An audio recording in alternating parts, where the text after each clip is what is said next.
All right, people said I at least had to make this a trilogy, so welcome to part 3 of fact-checking 10 lies you were told about Islam. All Time Tens is an enormously popular YouTube channel with more than 4 million subscribers, so you'd assume that they know what they're doing and that they're pretty careful about their top 10 lists. But as we saw in the first 2 parts, if you gave these guys a penny for their thoughts, they'd have to give you a refund. Listen to this All Time Tens narrator respond to the claim that ISIS represents Islam. In reality, ISIS is not just un-Islamic, it is anti-Islamic. And in the first 8 months of 2015, ISIS was responsible for the deaths of over 9,000 Muslims in Iraq alone. So ISIS is not only un-Islamic, it's anti-Islamic. Why? Because ISIS has killed lots of Muslims. What's the unstated rule here? If you kill Muslims, you can't be a real Muslim. Okay, pop quiz. What kind of Muslims does ISIS kill? Do they kill A, Muslims they regard as upstanding, faithful, devout servants of Allah?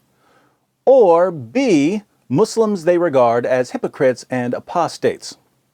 The correct answer is B, as in, boy, All Time Tens has some really stupid writers.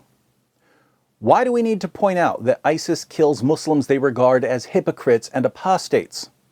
Well, because All Time Tens is under the delusion that Islam condemns killing any kind of Muslims in any situation, and that's sheer nonsense. But don't take my word for it. Surah 9 verse 73 of the Quran says, "O Prophet, strive hard against the unbelievers and the hypocrites and be unyielding to them, and their abode is hell, and evil is the destination." The word for strive hard in this verse is a form of the word jihad. Allah commands Muhammad to wage jihad not only against unbelievers, non-Muslims, but also against hypocrites, people who claim to be Muslims but aren't really obeying Allah and Muhammad. Can you think of any groups that are waging jihad against unbelievers and hypocrites and are unyielding to them? I certainly can, but All Time Tens insists that anyone who obeys Allah's command to wage jihad against hypocrites isn't a real Muslim. What about apostates? In Sahih al-Bukhari 69:22, Muhammad proclaims, "Whoever changed his Islamic religion, kill him." Now, when we think of apostasy, we think of someone renouncing his religion. But the Muslim sources are filled with warnings about doing things that show you're not a real Muslim. For instance, Surah 4 verse 65 of the Quran says that if you have any resistance against Muhammad's decisions, you're not a real Muslim. The verse reads, "But know, by your Lord, they can have no faith until they make you, O Muhammad, judge in all disputes between them and find in themselves no resistance against your decisions and accept them with full submission." Do you see the massacre starting to brew? Muhammad orders his followers to kill apostates, and the Quran says that if you find any resistance against Muhammad's decisions, you're an apostate. Put those together and you've got an ISIS-style bloodbath on your hands. And Muhammad's closest companions launched an ISIS-style bloodbath when people in the Muslim community found resistance against his decisions. When Muhammad died, certain Muslims refused to pay zakat, alms in Islam, to the administration of Abu Bakr, the first of the rightly guided caliphs.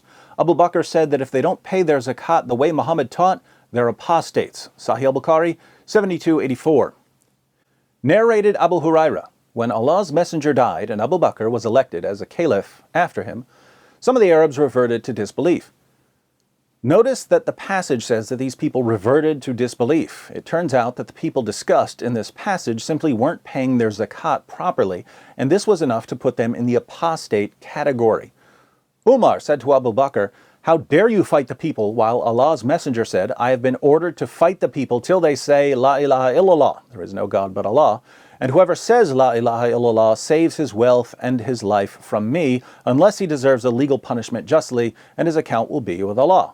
So Umar's objection is that Muslims aren't supposed to kill fellow Muslims. Sound familiar, All Time Tens? Abu Bakr said, "By Allah, I will fight him who discriminates between zakat and salat, prayers, for zakat is the compulsory right to be taken from the wealth. By Allah, if they refuse to give me even a tying rope, which they used to give to Allah's messenger, I would fight them for withholding it." Abu Bakr's response to Umar is, we can't discriminate between zakat, alms, and salat, prayers. In other words, if someone stops praying the 5 daily prayers, we recognize that he's no longer a Muslim, but the same prophet who told us to pray also told us to pay zakat. So if someone refuses to pay zakat, he's an apostate, and even though we're not supposed to kill good Muslims, we are supposed to kill apostates. That's when Abu Bakr launched what are called the apostate wars, cleansing the Muslim community of hypocrites and apostates. Can you think of any Muslim groups today who are trying to cleanse their lands of hypocrites and apostates? I can, and it's no coincidence that the leader of the most familiar of these groups gave himself the name Abu Bakr al-Baghdadi, the Abu Bakr of Baghdad. So Abu Bakr killed Muslims he regarded as hypocrites and apostates, but the violence in the early Muslim community didn't stop there. Never stopped. Abu Bakr's daughter Aisha, famous for being Muhammad's child bride, eventually led an army against Ali, the fourth of the rightly guided caliphs. Their armies clashed at what's known as the Battle of the Camel. Now think about this. Muhammad gave Aisha the title Mother of the Faithful. Muhammad gave Ali the title Commander of the Faithful. The Mother of the Faithful led an army against the Commander of the Faithful, and around 10,000 Muslims died in bloody combat. Perhaps all-time tens will try to convince us that Abu Bakr and Aisha and that entire first generation of Muslims weren't really Muslims. But what does Muhammad say? Sahih Muslim, 6470. The Messenger of Allah was asked, "Which of the people are best?" He said, "My generation, then those who come after them, then those who come after them."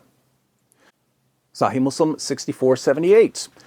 A man asked the Prophet, "Which people are best?" He said, "The generation to whom I was sent, then the second, then the third."